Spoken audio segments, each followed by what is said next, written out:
Hello বন্ধুরা, welcome to ultimate খাওয়া দাওয়া। আজ আমরা বানাতে চলেছি বেকারি স্টাইল প্রোজো। তো আমাদের যেই উপকরণগুলো লাগছে আমি ডেসক্রিপশান বক্সে দিয়ে দেবো। প্রোজো বানানোর জন্য আমাদের যে সব উপকরণগুলো আছে একসঙ্গে নিয়ে নিতে হবে। নিয়ে একটা ডো বানিয়ে নিতে হবে আমাদের, যেমন আমরা আটা রুটির মতো ডো বানাই, তো সেই রকমই একদম একটু সফট ডো হবে এটা। তো ওই ডোটাকে বানিয়ে একটু রেস্টিংয়ের জন্য আমরা তেল মাখিয়ে ওটাকে আধ ঘন্টা মতো রেস্ট দিয়ে দেবো। আধ ঘন্টা দিলে একটু বেটার হয়। তো আপনারা আপনাদের মতো যদি আধ ঘন্টা দিতে পারেন তো ভালো, তো 15 মিনিট তো অ্যাটলিস্ট দিতেই হবে। তো তারপরে আমরা এই ডোটাকে 15 মিনিট পর নিয়ে এবার আমরা এটাকে বেলবো। তো বেলার পরে এর উপরে ল্যামিনেটিং হবে। ল্যামিনেটিং যে প্রসেসটা আছে আপনারা দেখে নেবেন। ল্যামিনেটিং মানে আর কিছুই না, এর ওপরে একটা বাটারের আস্তরণ আসবে, বাটারের লেয়ার আসবে। বাটারের লেয়ারটা এর ওপর দেওয়া হবে। এই দেখতেই পাচ্ছেন বাটারটা এভাবে স্প্রেড করতে হবে চারিদিকে। চারিদিকে স্প্রেড করার পর এটাকে একটা ভাঁজ দিয়ে ভাঁজ ফোল্ড করতে হবে।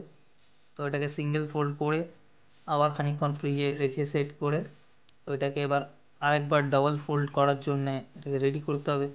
এর উপরে আরেকবার বাটার লাগিয়ে আপনারা এটাকে বুক ফোল্ড বলে এই ফোল্ডটাকে, তো এই ফোল্ডটা দেওয়ার চেষ্টা করবেন। এরপর চেষ্টা করবেন অ্যাটলিস্ট 4 ঘন্টা এটাকে ফ্রিজারে স্টোর করে রাখার জন্যে। ফ্রিজার থেকে বার করার পর ওটাকে আপনার রেক্ট্যাঙ্গেল শেপ দিয়ে দিতে হবে বেলনের সাহায্যে।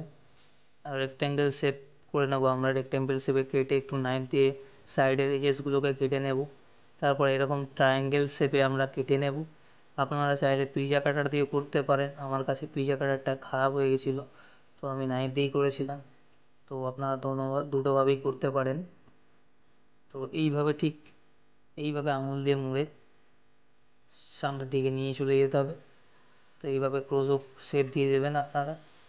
ঠিক আমি যেভাবে করছি ঠিক এইভাবে ফলো করে করবেন, আপনাদেরও ভালো প্রোজো তৈরি হয়ে যাবে। প্রোজো বানানো তো শিখে নিলেন, ট্রাই করুন। আমার ভিডিও যদি ভালো লেগে থাকে আপনারা লাইক কমেন্ট শেয়ার করবেন।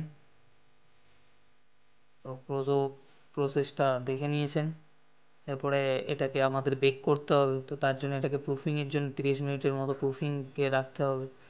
এরপরে কোনো একটা প্যানের উপর রেখে এটাকে মিল্ক ওয়াশ করছি আমি, কারণ এগ ওয়াশও আপনারা করতে পারেন। মিল্ক ওয়াশ বা এগ ওয়াশ দুটোর মধ্যে যে কোনো একটা করলে, এগ ওয়াশটা এই জন্যই করা হয় যাতে একটু গায়ে শাইনটা আসে, এই কালারটা ফোটে, কালারটা ভালোভাবে ফুটিয়ে তোলার জন্য করা হয়।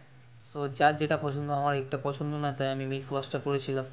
তো এবার প্রিহিটেড ওভেনে 200 ডিগ্রি টেম্পারেচার, অ্যাটলিস্ট 200+ টেম্পারেচারে আপনাকে 20 মিনিটের জন্যে এটাকে বেক করে নিতে হবে। ওভেন থেকে বেরোনোর পর একটু অয়েল পলিশ করে নিতে হবে যাতে শাইনটা বজায় থাকে। তো এতে এটা চকচকও করবে, তার সাথে এটা প্রোজোটা একটু সফটও হবে। তো আমাদের প্রোজো রেডি হয়ে গেছে। এবার আপনার পালা, এবার আপনারাও বাড়িতে বানিয়ে ট্রাই করুন প্রোজো।